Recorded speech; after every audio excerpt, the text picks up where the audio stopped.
start. We are born again. Open your heart. Spend this time in your head.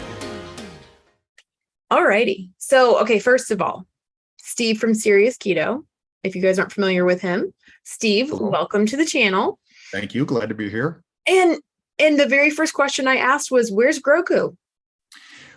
I put up this background here, the school photo background on some of my videos or podcasts. Anything I'm doing with a webcam, I kind of prefer to do that because I just feel that people, they can get very easily distracted by what's in the background. And I think there's a natural curiosity, like you want to kind of insert yourself a little bit into people's lives. You're like, what's that on his bookshelf? What is, oh, I recognize that. That's a Harry Potter book or whatever it is. And then their brain is going Harry Potter or Grogu or Green Bay Packers or something like that. And they quit listening. So I figure this takes away that distraction.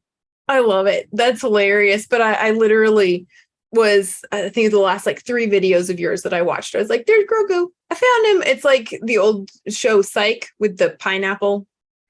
I never saw it. Oh my gosh. So that's what I do with you is where's the Star Wars reference? Where is it? Okay, I found it.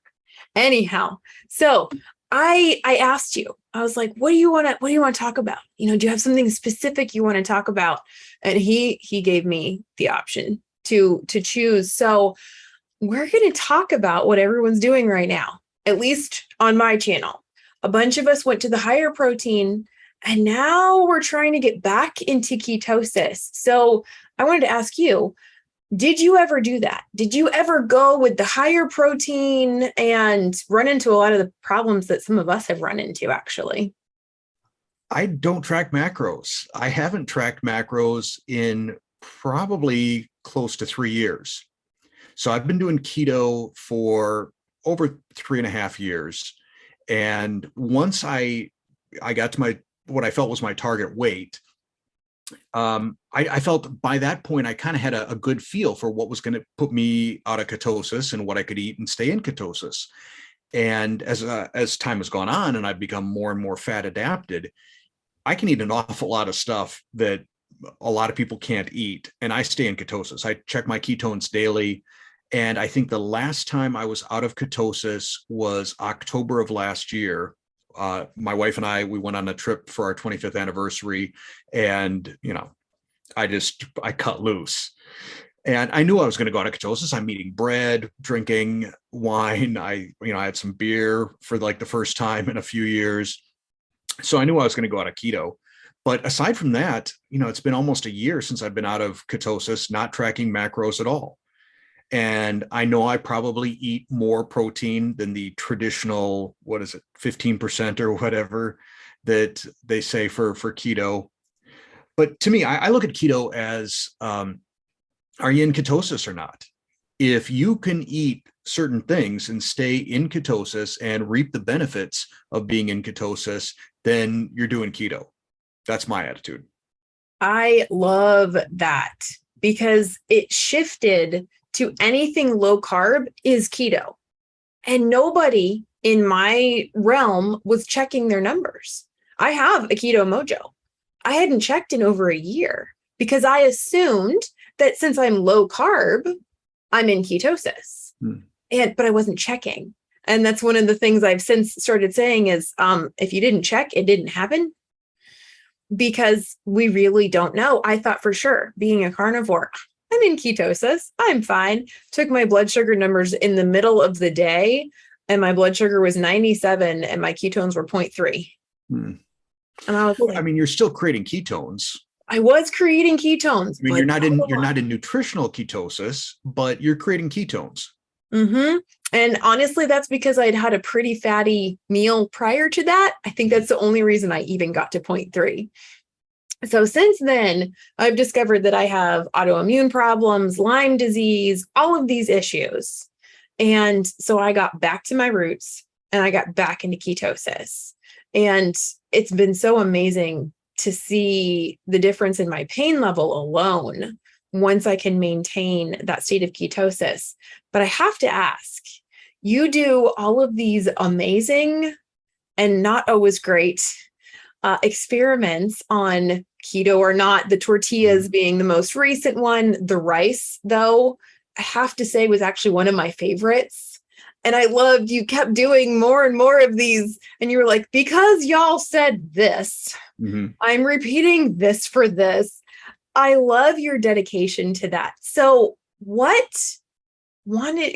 drove you to start doing those types of experiments, and are you going to keep doing them as well? So really the majority of those resistant starch experiments ended 2 years ago. Now I've started them up again, but we'll get to that in a moment. I think the reason I started, I forget who had done a video. I don't know if it was Thomas DeLauer or somebody else talking about, I think, potatoes and rice. And there was also you can't find, I don't think the video is on YouTube yet, but if you search on BBC, Trust Me, I'm a Doctor, pasta, there was an episode of the show called Trust Me, I'm a Doctor on the BBC where they showed cooking pasta, cooling pasta, then reheating pasta, and the glucose response improved significantly. I don't know that it improved to the point that a keto person would eat it, but all of these I sort of saw and I got curious about it and I started looking it up. And then I had seen a video by Dr. Ken Berry, kind of ridiculing the whole idea of resistant starch, but he didn't test. And I thought, okay, I'll be the guinea pig here. And I started testing myself, not realizing the rabbit hole that I was going down, which is no matter what you do, someone will find something wrong with it and point it out to you. It's very easy to critique on the internet. Oh, you didn't do this right, or you didn't do that right, or, you chewed it too much. That's something someone said about the rice. Well, probably because it was dry, you were chewing it more, so you're creating more saliva, and as a result, that's why you had the glucose spike. I'm like, okay, what, do I need to do another video now where I chew less? But that's sort of what happened. And as a sample size of one, it's very difficult to come up with anything really, truly conclusive. It's sort of, you just got to accept this is almost more for entertainment value than anything. And I quit because it was close to knocking me out of ketosis. I think maybe a couple of times it did knock me out of ketosis. Again, this was a couple of years ago. And the inflammation was unpleasant as well. I had forgotten what that felt like, how old I felt when I had inflammation and how good it feels to not have it. So I'd quit doing it. And then this video came out back towards the end of July from motivational doc or motivation. It's Dr. Alan Mandel. And he had cited this study from 2008 that said that if you freeze white bread, like commercial white bread, freeze it, then thaw it, then toast it, it becomes a resistant starch. And all of my experiments had told me, no, that I don't think so. And as I looked at the study, being a former, statistics geek, I thought, this isn't a great study, at least, what was linked to in Dr. Mandel's article. So I thought I'll test it. And interestingly, I saw a decrease, not a great decrease. I mean, you took something that was bad and made it a little less bad. But then that opened the floodgates again to all the critiques. Well, why don't you try sourdough bread? Why don't you try pumpernickel bread? Why don't you try sprouted grain bread?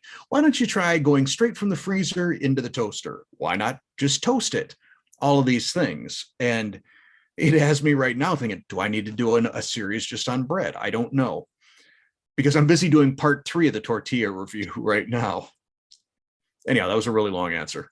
Oh my gosh, that's hilarious. And you're absolutely right. And it's funny when you're doing the experiments, when you're on this side of the camera, you're like, okay, I think I thought everything through. We're racking our brains. And then when we put it out there, even when we're editing it, we go, I forgot this.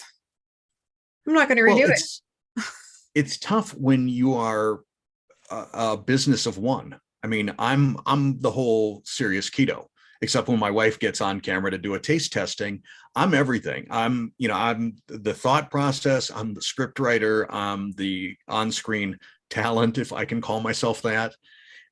I'm the editor, all of this. And yeah, lots of times you get done, you're like, you've uploaded it and you're like, oh, here's something I forgot to say or test or whatever. But you're like, the toothpaste is out of the tube. I can't put it back. And I recognize that, there are going to be some people that point it out to me. What are you going to do? 100%. And I used to drive myself crazy. And now I'm like, no, it's fine. Maybe I'll put a disclaimer in the description box. So for those who don't, always check the description box. I may explain something down there. Yeah, but the comment and, updating the description and all of that. Yeah. Yeah. So part 3 of your tortillas, huh? Yes, because what I did in part 1 and part 2 is I got everything I could find at a store. But then all kinds of people are like, well, what about, these 5 different online only brands? Have you tried those? And then like there were a few other store brands as well that I found subsequent to the videos. People are like, well, why don't you test this? All right, fine. And so part 3 I'm in the process of it. The thing is, when you're testing out 10 tortillas or something like that, this becomes at least a 2-week process. I don't want to eat this stuff on a daily basis. And if I start seeing a decrease in ketones, I'm like, okay, I gotta take a break for a couple of days. Or some of these they're just trash ingredients. And I feel it in my knuckles and I feel it in my knees, and I need to take a couple of days off.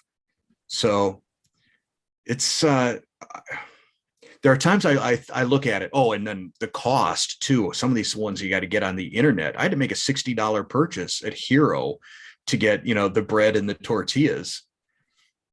And, spoiler alert, some of those were not good. So now I'm stuck with $60 worth of product that, I don't know what to do with, but that's an aside. Well, thank you for being the guinea pig and sacrificing so much for so many. And that's the hardest thing to keep in mind. You are not Steve. You are someone else. That is Steve. Steve is right there. And Steve is different.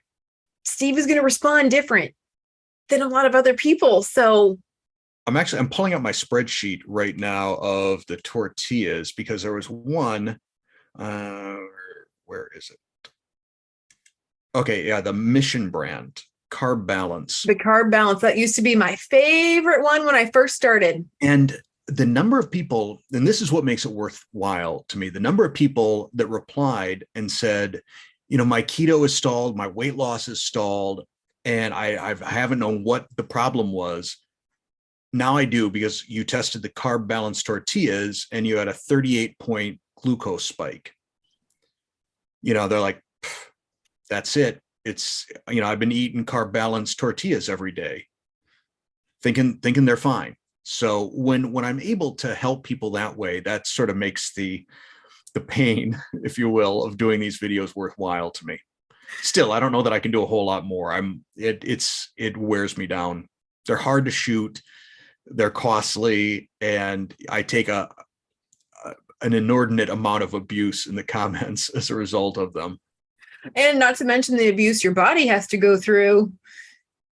Yeah, no, I'm amazed of how many you have done. And I thank you. And I'm not gonna, I just can't. So you made mention your statistical background. Mm-hmm.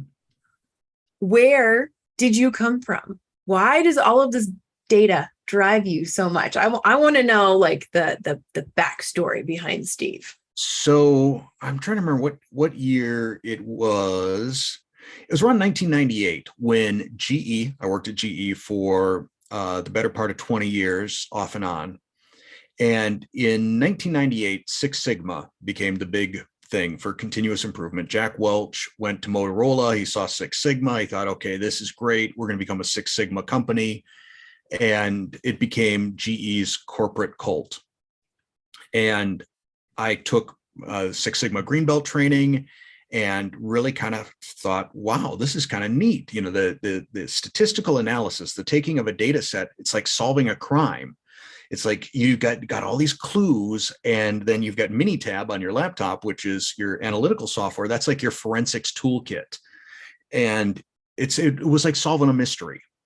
And I just kept going and going with it until eventually I wound up being the main corporate trainer for GE Healthcare and even beyond GE Healthcare, GE Capital. There was one point where it was it's like University of Pittsburgh Medical Center or something like that, which I believe is where Jeff Immelt, at the time our CEO, went to school, or part for a little bit of time, was involved with them. For whatever reason, they went to Immelt. They said, Immelt, we need your best trainer. And somehow I got the nod. And so I've been teaching continuous improvement and lean and Six Sigma and statistical analysis for 15 years. And I've always believed that when you teach, you need to be sort of an entertainer as well. You need to make it interesting. And that's what I tried to do with statistics, which is not generally widely accepted as an interesting or fun topic. You know, it's funny. A couple of years ago, just when we were still in California, I was taking college classes and I took statistics.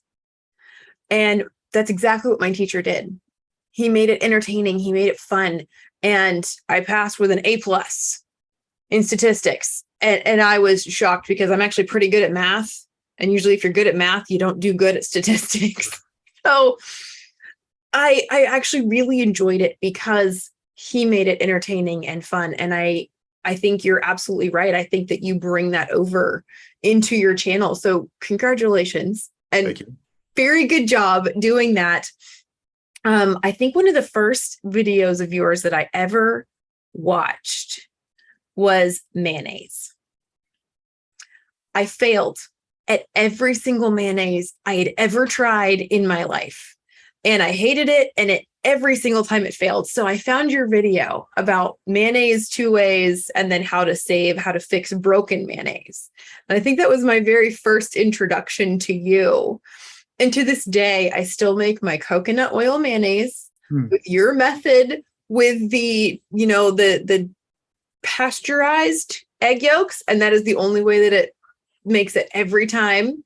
So now I tell everyone, I'm like, oh yes, my mayonnaise is fantastic. It's from Steve at Serious Keto. So go watch that. Thank you. Since I discovered that method, I have not purchased mayonnaise since. And it's fun experimenting, trying different combinations. I had thought about doing like a straight up MCT oil mayonnaise, but my concern is too much MCT oil can make you a little bit gurgly, down here. And I don't know that that's something I want. I've tried doing bacon fat mayonnaise. And what I find with that is it's great on a cold sandwich, but you put it on anything hot and it basically liquefies. So I don't know if I could do a blend or something with it. I don't know. Every time I do a batch, I do some little something different. What is awesome is if you save your brine from like pickles or jalapenos and use that as your vinegar, because actually your vinegar and your water, because the ratios are pretty close to what you would want in mayonnaise anyway, at least the recipe that I do. So instead of doing, like a tablespoon of your acid and 2 tablespoons or 3 tablespoons of water, I just use a 1/4 cup of pickle brine or jalapeno brine, and your ratios are already set. And now you got mayonnaise that tastes like dill pickle or tastes a little like jalapeno. Oh, I love that. That is amazing. So you need to redo a mayonnaise one just to tell I everyone. might. I also, so potential spoiler alert, I had made my pork belly burnt ends recipe from, a few months ago. And this time I was smart enough, to not screw up my smoker. And I put an aluminum pan, one of these disposable ones, underneath the pork belly. And so as it's smoking, all of the drippings, smoked bacon fat drippings, wound up down in this pan. And then I poured it off through a coffee filter. So now I've got basically this clear, it's transparent, golden orange, smoked barbecue bacon fat. And I'm thinking, can I mayonnaise eyes this Mayonnaise eyes. mayonnaise eyes. There you go. Yes, honestly, my favorite sandwich is a barbecue chicken sandwich with mayonnaise covered. I mean, if you could just combine the sauces.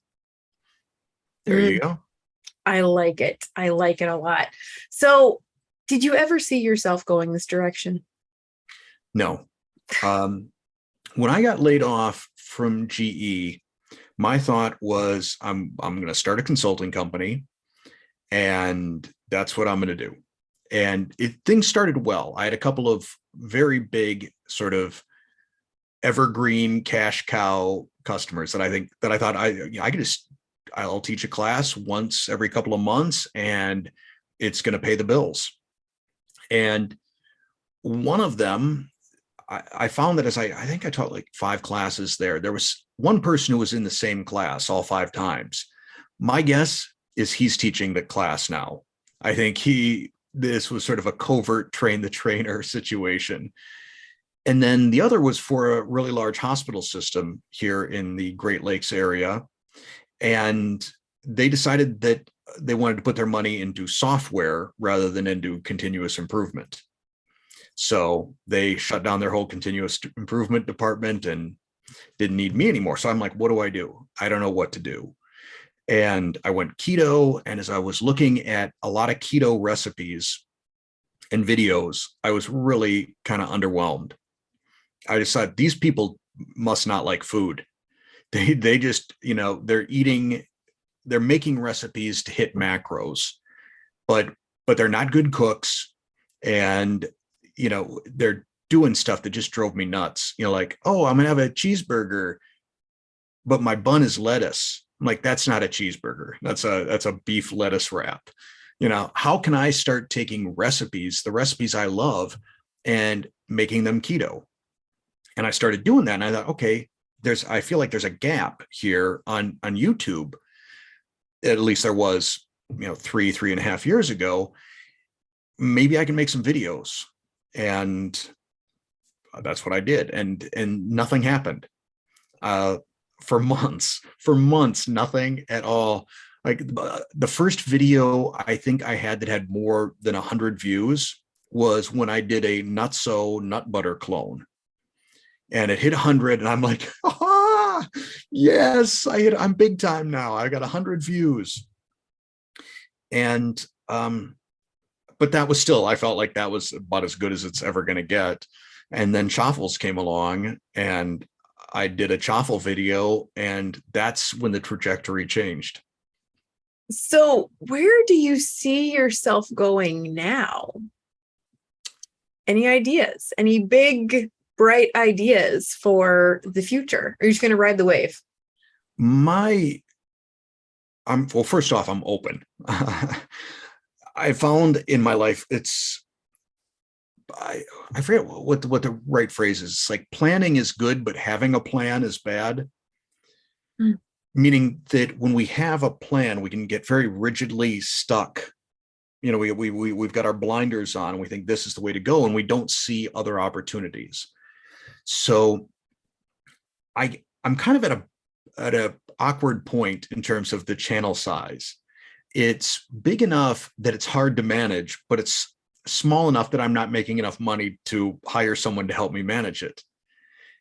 And I think once I get past that hump, once I can get to a point where I can hire somebody to help out a little bit, help me put together a cookbook or something like that, or edit the video for me, or help me manage some comments or something. I don't know what it is, because I've got trust issues as well. That's the other problem. I think at that point, then more options potentially open. I don't know. Honestly, I'm still kind of in awe that any of this has even happened. And, so it's sort of hard when you're in a little bit of a state of disbelief that on any given day, I'll get 30, 40,000 views. That just blows my mind. And I know there are other channels out there that are way bigger than that they would scoff at viewer numbers like that. But to me, it's a big and exciting deal. Like I said, I'm in a state of disbelief. I love how humble you are about it. And that's one thing that a lot of people miss. Us YouTubers, a lot of us are just real people. We're still just like, I can't believe it. Like when I hit 10,000 subscribers, for me, that was huge. I was like crying. So I love that you're humble about it. And you're not like, yes, I'm a big deal and y'all should love me. I didn't used to be humble. I spent, the first 50 years of my life not being especially humble.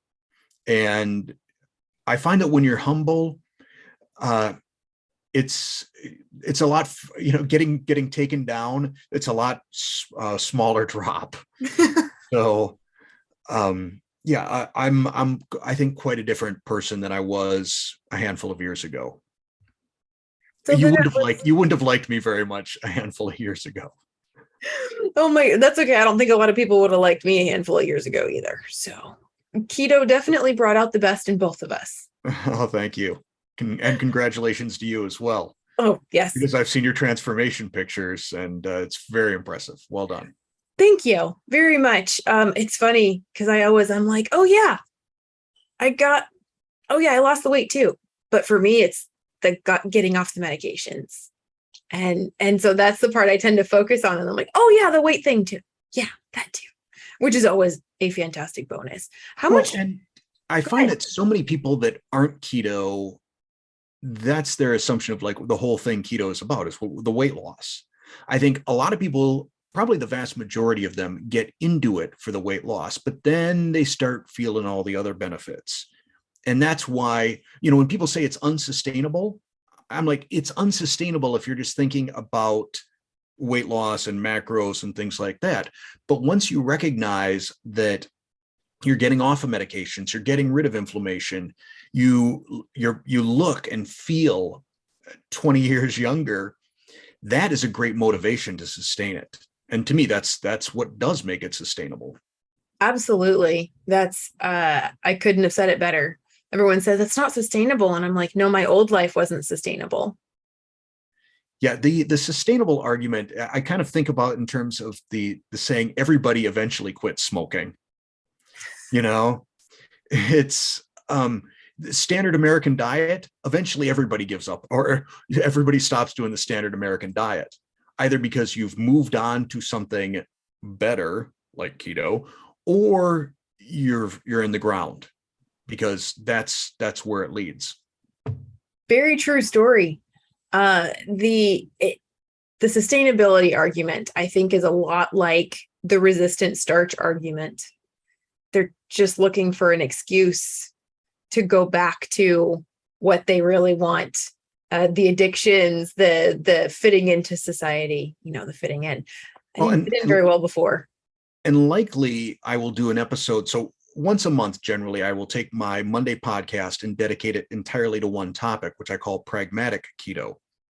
And likely the resistant starch thing, once I get done doing a couple more experiments, I'm going to sort of summarize my thoughts on it. And if it turns out that resistant starch is a thing, it's still kind of like, to me, saying you can drink alcohol without a hangover.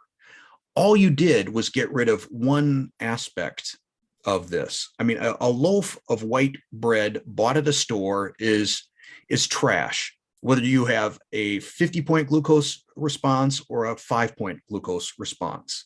It's still got a ton of garbage in it that is going to affect your health.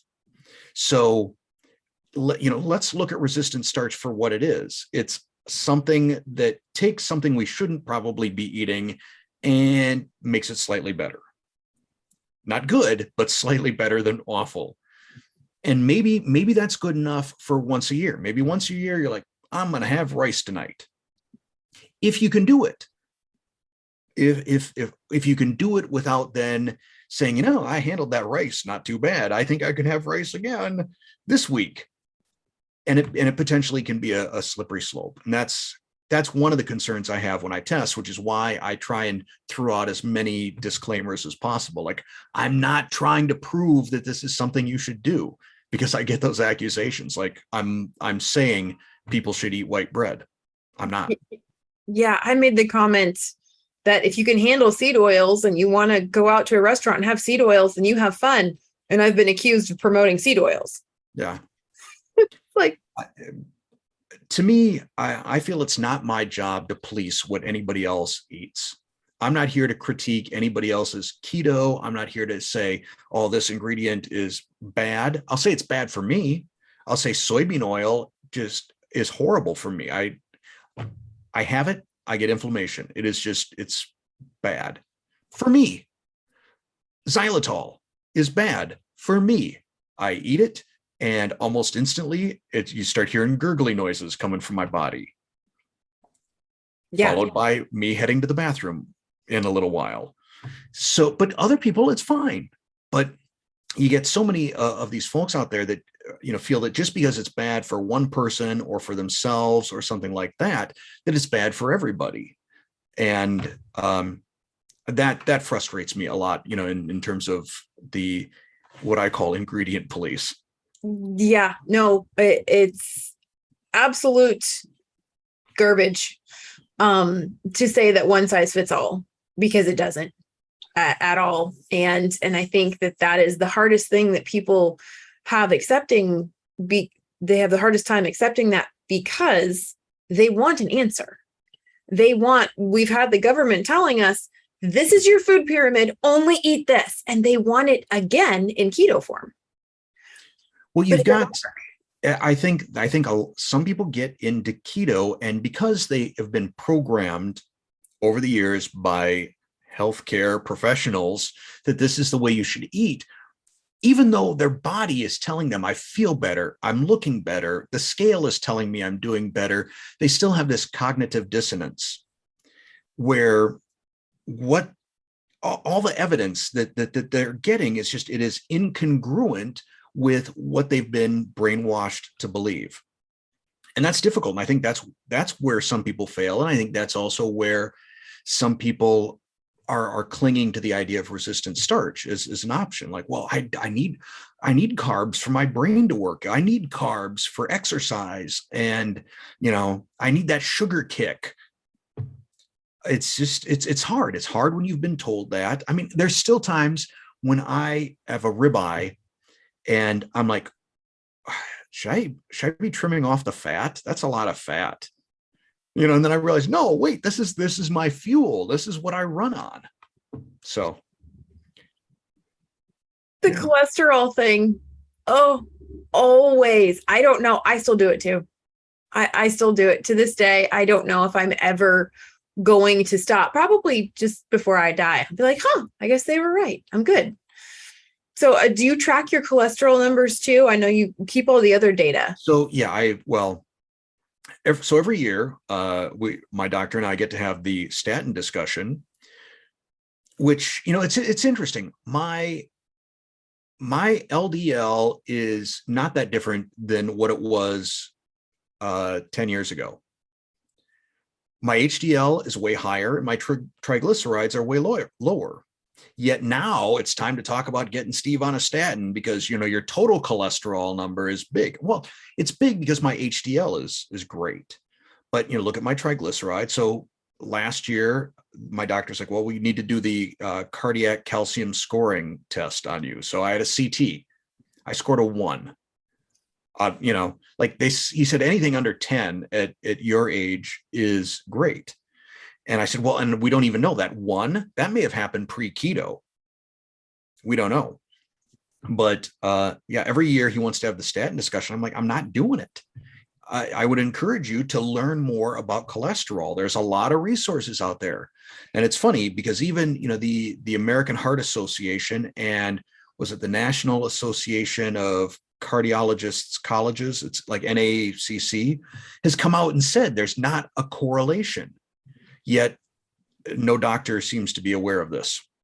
And the information has been out there for years. My husband and we both went and got CAC scans. I had a 0, so of course they leave me alone. He also scored a 1. And they told him he needed to be on a statin. And it was like, wait, I'm sorry. I think I might have made the pharmacist cry when I had a discussion with her. I was very nice. But I was just like, no, if you look at the Framingham study itself. It shows that LDL under 100 or over 220 has the same risk as long as your HDL is above, I think it was like 65 on the graph that I had. I'm like, so what's the problem? I'm curious. And she literally could not answer me. She was like, I'm just doing my job, ma'am. I'm just trying to save your husband's life. And I was like, funny, so am I. So yeah, same conversation going on over here as well. So it's frustrating. And I find it's easier to not, I'll be like, hey, we'll talk about it next year. Just keep kicking the can down the road. Because I had my physical and my doctor's like, it's amazing. He's like, I look at you now compared to you 4 years ago.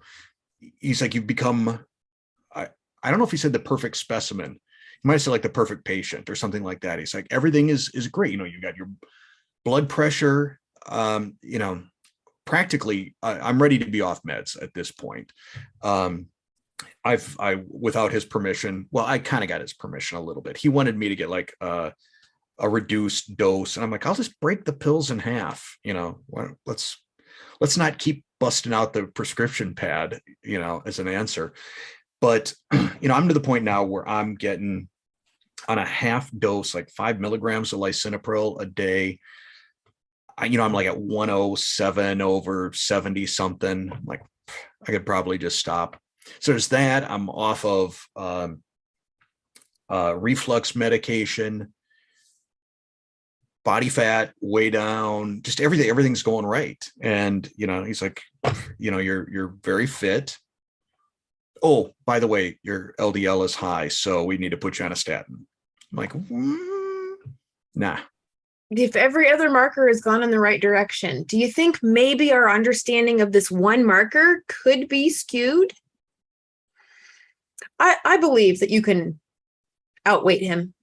It's just, the question is, it's sort of like having an internet argument. Is it worth it? Is it worth the effort to engage a troll on the internet? No. Is it worth it to like engage your doctor or just, like I said, kick the can or say, I tell you what, let's do it. We'll do a CAC again. And if I'm at a 1, you promise I tell you what, if I'm below a 3, give myself a little bit of wiggle room. Because you said below 10 is good. So if I'm below 3, can we just not have this conversation again until I'm 60 or something? I love it. Yeah, I'm rooting for you. I think you could outlast him. Plus, when your doctor is, I don't know how many pounds over, he doesn't look good. My doc does not look good. I've got a pretty strong sense I'm going to outlive him fairly soon. And then I'll just try and find a younger, fitter looking doctor that maybe understands cholesterol a little bit better. It would be. That's honestly probably pretty likely. I hope he doesn't see this. That's probably not likely, honestly. I mean, really not. So that was fantastic. Thank you for coming on and talking about literally anything and everything. If any of my people are not subscribed to Steve from Serious Keto, please go and do that. Go check out his channel and try the mayonnaise. You must try the mayonnaise and probably not the rice. No. Although I will say that there is a company that has created I think it's a risotto. They sent me a sample. I haven't tried it yet. That is supposed to be low carb or low net carb. We'll see. I will pray for you as you try that one. I'm gonna let you keep those. For me, unfortunately, I can't touch them. Not unless I want to go back on my depression medications. No, you don't. No. So I'm good. So thank you so much. Thank you for having me. Yeah, for hanging out. And we will definitely keep in touch and we will possibly do this again. Well, we'll have to have you on my channel too. Sounds like a party. Awesome. Thanks so much. You bet.